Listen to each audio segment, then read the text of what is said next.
My fellow Americans, tonight I want to talk to you about Syria, why it matters, and where we go from here.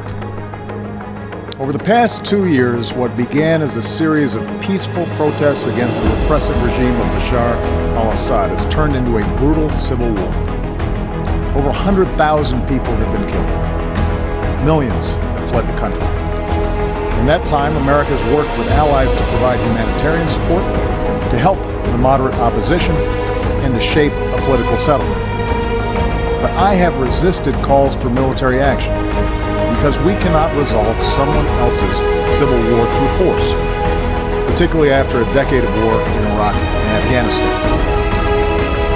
The situation profoundly changed, though, on August 21st, when Assad's government gassed to death over 1,000 people, including hundreds of children.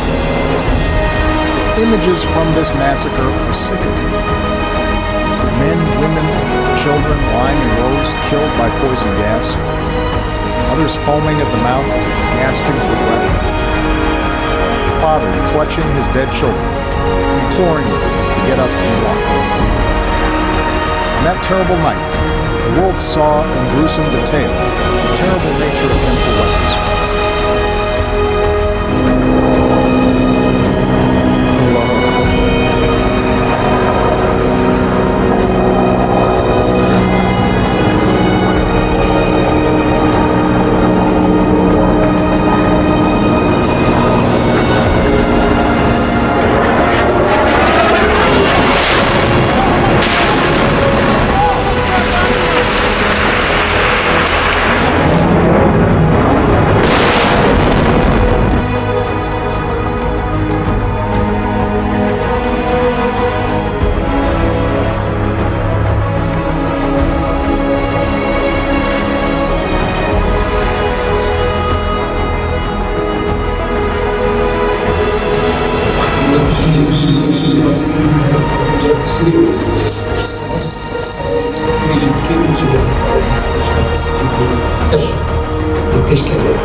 Tonight, with a new Iraqi government in place and following consultations with allies abroad and Congress at home, I can announce that America will lead a broad coalition to roll back this terrorist threat.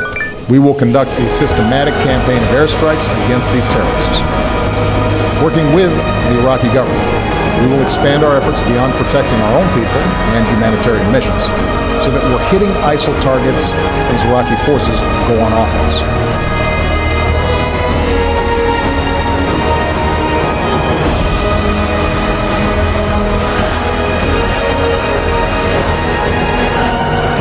Batıdan başlayarak kademe kademe bu koridoru da yerine yeksan edildi. Afrin operasyonu sahada fiilen başlamıştır. Bunu Münbiş takip ediyor. Madem ki Münbiş'te bize verilen sözler şu ana kadar yerine getirilmedi, öyleyse bunun gereğini yapmamıza kimsenin söyleyecek bir sözü olamaz.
Last night, the United States brought the world's #1 terrorist leader to justice.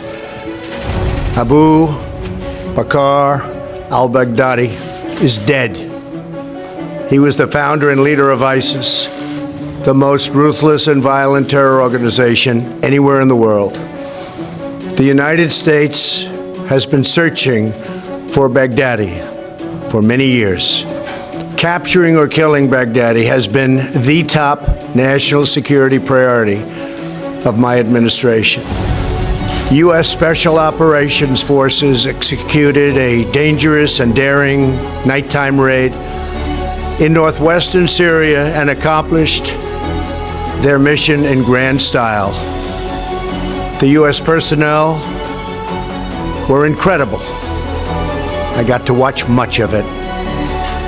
No personnel were lost in the operation, while a large number of Baghdadi's fighters and companions were killed with him. He died after running into a dead-end tunnel, whimpering and crying and screaming all the way. The compound had been cleared by this time, with people either surrendering or being shot and killed. 11 young children were moved out of the house and are uninjured.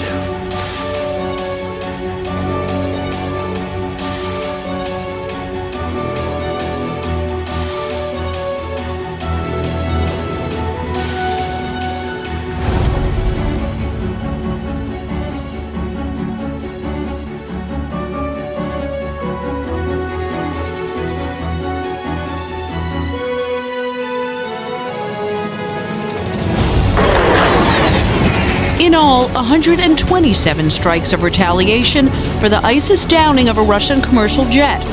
President Putin promised this was just the beginning. We will search for them everywhere, wherever they are hiding. We will find them in any spot on the planet, and we will punish them. After the crash, Putin was slow to concede terrorism, but since the deadly attacks in Paris, the Russian leader called for the world to unite and ordered his navy to aid a French naval force streaming towards Syria. Today, the Pentagon welcomed the move, but was cautious. We'll wait to see what the Russians do next. Amid fears ISIS is sending more fighters to kill Westerners, French President Hollande urged the U.S. and Russia, until now at odds over the fate of Syrian President Bashar al-Assad, to, quote, unify our strength against the group. We need a union of all who can fight this terrorist army in a single coalition. We'll do what's required to keep the American people safe. On Monday, President Obama found himself on the defensive, calling the Paris attacks, the worst France has faced since World War II, a setback in the fight against ISIS.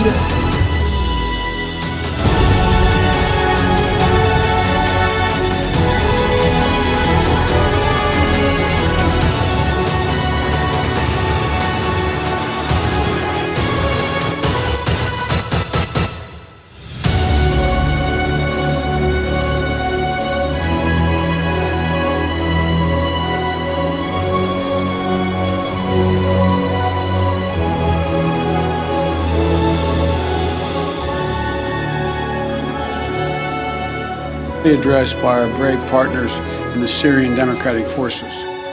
He was the driving force behind the genocide of the Yazidi people in northwestern Iraq in 2014.